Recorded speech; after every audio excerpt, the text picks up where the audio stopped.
Hello everyone, welcome to Guidely. कैसी चल रही है आप लोगों के आरबीडब्ल्यूएम की प्रिपरेशंस? आई होप बहुत अच्छी चल रही होगी। तो मैं यहाँ पर आरबीडब्ल्यूएम कंपोनेंट से रिलेटेड इंपॉर्टेंट सीरीज लेकर आती हूँ, जो हर दिन आपको प्रोवाइड किया जाता है, जिसमें हम क्या देखते हैं, इंपॉर्टेंट कॉन्सेप्ट्स को देखते हैं, जिससे रिपीटेडली एग्जाम में क्वेश्चंस आ रखे होते हैं। उस कॉन्सेप्ट्स को हम यहाँ पर डिस्कस करते हैं। उसके बाद मैं एक क्वेश्चन आपसे सॉल्व करवाती हूँ और एक खुद सॉल्व करती हूँ। ठीक है, तो काफी सारे लोग एक्टिवली पार्टिसिपेट कर रहे हैं, which is a very good thing. आगे भी मैं आप लोगों से एक्सपेक्ट करूंगी कि आप लोग पार्टिसिपेट करते रहें। तो चलिए स्टार्ट करते हैं। और बिफोर मूविंग फॉरवर्ड, जो प्रीवियस सेशन में मैंने एक क्वेश्चन पूछा था, उसका जवाब यहाँ पर आप लोगों को दे देती हूँ। और हम आज क्या पढ़ने वाले हैं? आज हम chapter 8 important retail liability products का पार्ट 1 देखेंगे, फिर हमारा पार्ट 2 भी आएगा इसका। चलिए आगे चलते हैं। तो क्वेश्चन था मेरा, what is the primary use of a credit score? Exam में आया हुआ क्वेश्चन था एंड काफी सारे लोगों ने सही जवाब दिए थे।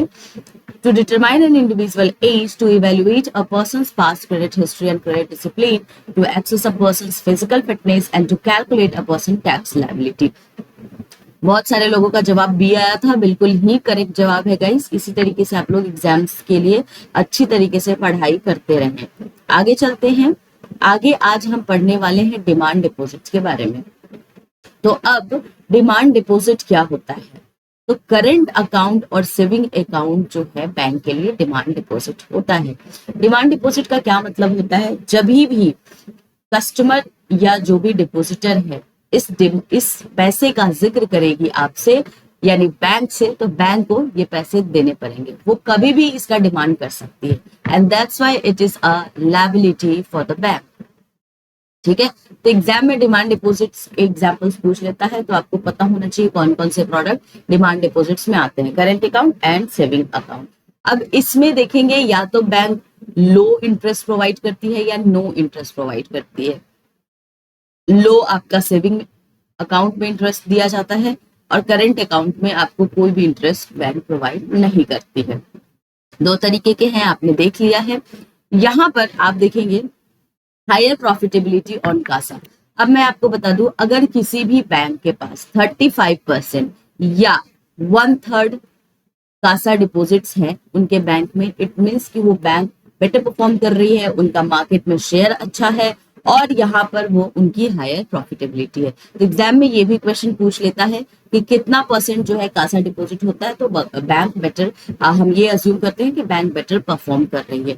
अब देखिए, आप ही समझिए, अगर 35% कासा डिपॉजिट हो रहा है तो जितना ज्यादा अमाउंट डिपॉजिट होगा उतना ज्यादा बैंक यहाँ पर लेंड कर पाएगी, और जितना ज्यादा लेंड करेगी उतना ज्यादा बैंक के लिए क्या होगा? प्रॉफिट होगा। ठीक है, तो इसलिए यहाँ पर 1/3 या 35% of the CASA deposit is better place to perform. चलिए आगे चलते हैं। अब हम यहाँ पर सेविंग अकाउंट के बारे में कुछ इंपॉर्टेंट इंफॉर्मेशन देख लेते हैं, यानी कि क्या क्या फैसिलिटीज प्रोवाइड की जाती है। तो ये हम सबसे पहले देख लेते हैं। तो सेविंग अकाउंट्स क्यों ओपन किया जाता है? तो पर्सनल नीड्स के लिए इसको ओपन किया जाता है, बिजनेस एक्टिविटीज के लिए नहीं किया जाता है। अगर आप बिजनेस एक्टिविटीज के लिए अगर आप बैंक अकाउंट ओपन कर रहे हैं तो वो करेंट अकाउंट होता है। अब यहाँ पर कुछ विड्रॉवल्स पे लिमिट दिए हुए हैं। क्यों दिए हुए? ताकि मिसयूज से बचा जा सके। इसकी वजह से आप देखेंगे सेविंग अकाउंट में विड्रॉवल पे आपको लिमिट्स होते हैं।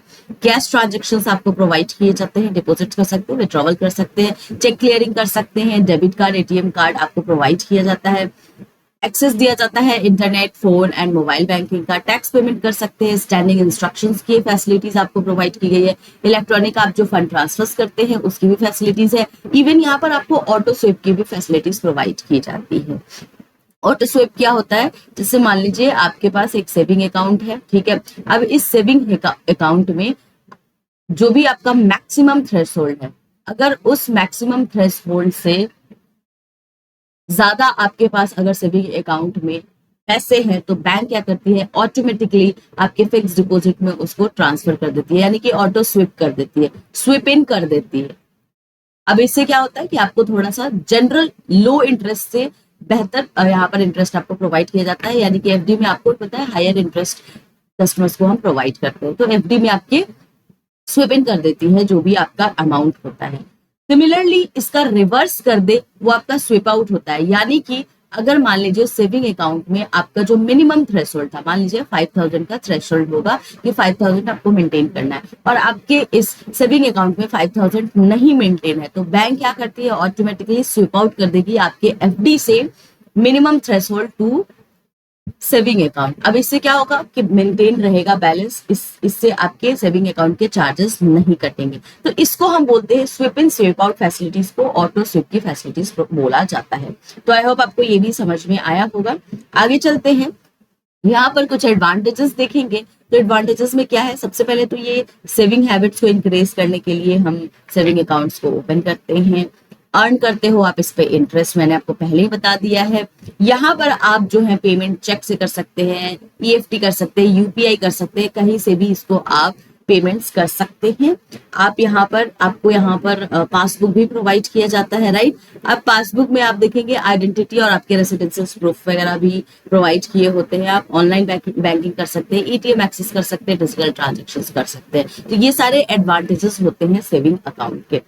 जब हम सेविंग अकाउंट को ओपन करते हैं तो क्या यहाँ पर मिनिमम डॉक्यूमेंट्स की रिक्वायरमेंट होती है, तो आप देखेंगे सबसे पहले तो आपसे ऑफिशियली वैलिड डॉक्यूमेंट्स मांगे जाते हैं, यानी प्रूफ ऑफ योर आइडेंटिटी, ठीक है, प्रूफ ऑफ एड्रेस मांगा जाता है। अगर डिफरेंट है दोनों में तो एक अलग से आपको देना होता है। रिसेंट फोटोग्राफ्स मांगे जाते हैं, पैन कार्ड या फॉर्म 60 या 61 आप प्रोवाइड करते हो जब भी सेविंग अकाउंट को आप ओपन करते हैं।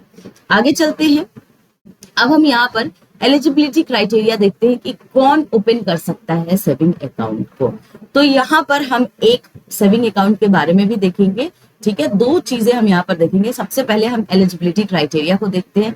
तो कोई भी पर्सन सेविंग अकाउंट को ओपन कर सकते हैं जो कि लीगली कैपेबल है, यानी कि या अगर वो सिंगल अकाउंट ओपन करना चाह रहे हैं या ज्वाइंट अकाउंट ओपन करना चाह रहे हैं, वो भी यहाँ पर सेविंग अकाउंट को ओपन कर सकते हैं। बट उनको बैंक्स के कुछ नॉर्म्स है, कुछ टर्म्स एंड कंडीशंस है, उनको यहाँ पर मीट करनी पड़ेगी, ठीक है, तभी वो सेविंग अकाउंट को ओपन कर सकते हैं। दूसरा, आपसे एग्जाम में क्वेश्चन पूछा जाता है डिपॉजिटर और बैंक के बीच का रिलेशनशिप क्या होता है। रिलेशनशिप याद रखेंगे, डेब्टर एंड क्रेडिटर का आपका यहाँ पर डेब्टर एंड क्रेडिटर का रिलेशनशिप होता है between the depositor and the bank, ठीक है।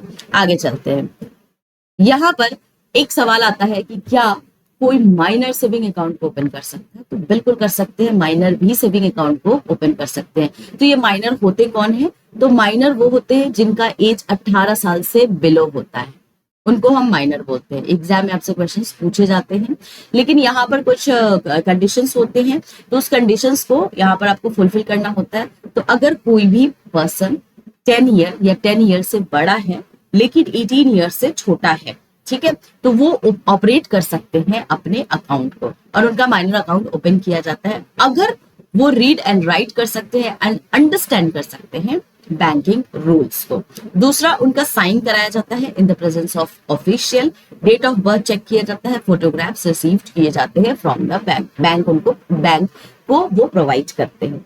दूसरा, यहाँ पर आप देखेंगे गार्जियन का कंसेंट बहुत ज्यादा जरूरी होता है, प्रॉपर डॉक्यूमेंटेशंस वगैरह वेरीफाई किए जाते हैं, जो डेट ऑफ बर्थ वगैरह चेक किए जाते हैं उसके प्रॉपर डॉक्यूमेंटेशंस को यहाँ पर वेरीफाई किया जाता है कि वेदर ये जेन्युइन है या नहीं है।